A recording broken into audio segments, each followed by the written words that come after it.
Πάει να βγει. Πώς θα το βγάλουμε τώρα?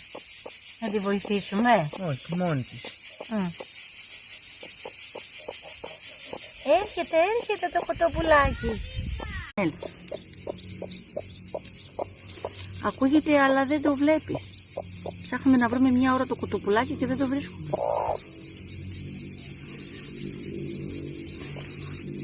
Ότι τα ξεγέναγα και κότα. Το έχεις ξανακάνει αυτό στη ζωή σου εσύ? Όχι.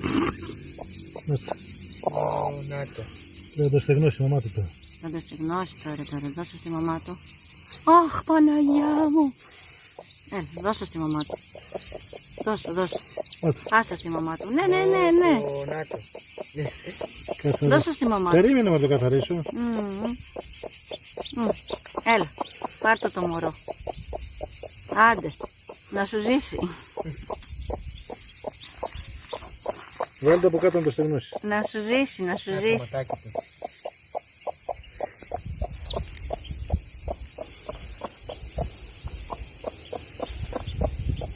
Αυτό πρέπει να το αφήσει τώρα 24 ώρες. Ό,τι φάω το βλέπεις.